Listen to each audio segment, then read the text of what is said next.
डालडा की दुनिया में झांके जरा। कौन हर सुबह सभी को संवारे, किसकी ये आंखें हैं प्यार के तारे। ये नरमी ये गर्मी डालडा से लाए, ये स्वाद ये चेहरे पे रौनक जगाए। वो तुम हो तुम ही हो, तुम पे है नाज, तुम ही तो हो ममता की आवाज। असली वनस्पति डालडा आज भी ममता की कसौटी पर खरा।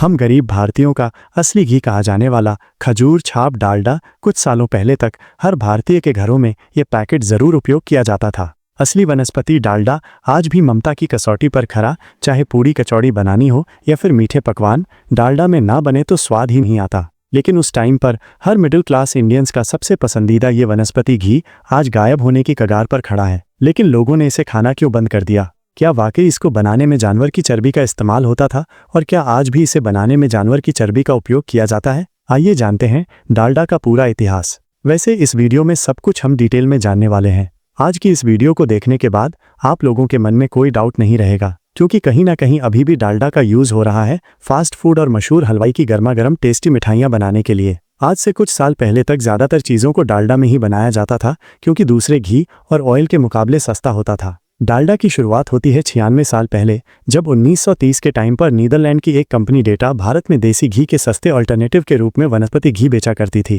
क्योंकि ब्रिटिश राज में भारतीय इतने गरीब थे कि मुश्किल से ही 2 वक्त की रोटी हो पाती थी और घी के साथ खाना 95% लोगों के लिए असंभव जैसा था। देसी घी मिडिल और लोअर मिडिल क्लास घरों में पूरी तरह से गायब था और ये सिर्फ नवाबों या शाही खानदान की रसोइयों की शान हुआ करता था। अब उस समय आज की तरह इतने सारे वेजिटेबल ऑयल्स के ऑप्शंस नहीं थे। ऐसे में घी ने जो अमीरी और गरीबी के बीच गैप क्रिएट कर दिया था, उसे भरने के लिए वनस्पति घी की जरूरत महसूस होने लगी। इस तरह से डाड एंड कंपनी का ये हाइड्रोजनेटेड वनस्पति घी देश में इंपोर्ट होने लगा, जिसे कि डाडा वनस्पति के नाम से बेचा जाता था। अब आप सोच रहे होंगे कि वनस्पति घी तो सुना है, लेकिन ये हाइड्रोजनेटेड वनस्पति घी क्या है? असल में ये एक मेथड है जिसके अंदर कुकिंग ऑयल या फिर किसी भी वेजिटेबल ऑयल में हाइड्रोजन ऐड कर दिया जाता है ताकि वो सॉलिड फॉर्म में कन्वर्ट हो जाए। एक टाइम पर हम सभी का पसंदीदा डालडा भी इसी तरह से ही बनाया जाता था। अब इधर एक British manufacturing company liver brothers, जिसे कि आज हम हिंदुस्तान यूनिलीवर के नाम से जानते हैं, उसकी नज़र डालडा के वनस्पति घी पर पड़ी, जो कि भारत के मिडिल क्लास और लोअर क्लास लोगों के लिए एक अच्छा विकल्प था।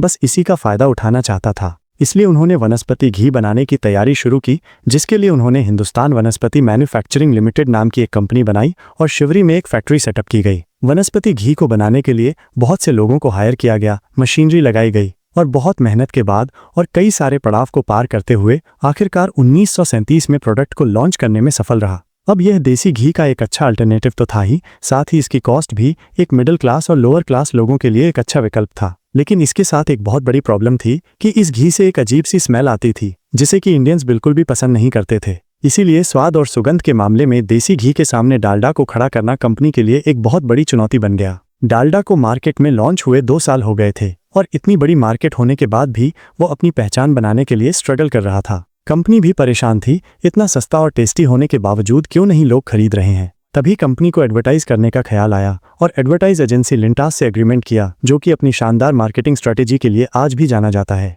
1939 के दशक में भारत का पहला मल्टीमीडिया एड कैंपेन क्रिएट किया। ये बेसिकली एक शॉर्ट फिल्म थी जिसे सिनेमा घरों में फिल्म स्टार्ट होने से पहले या फिर इंटरवल के दौरान दिखाया जाता था। यहाँ से डालडा को कुछ पहचान मिली, लेकिन अभी भी जितना सोचा था उतना नहीं। तभी एक आइडिया आया, क्यों न ऐड के जरिए बच्चा और माँ को आपस में दिखाया जाए, जो माँ अपने बच्चों की केयर करती हैं, 100% शुद्ध वनस्पति घी से बना खाना अपने बच्चे को खिलाती है।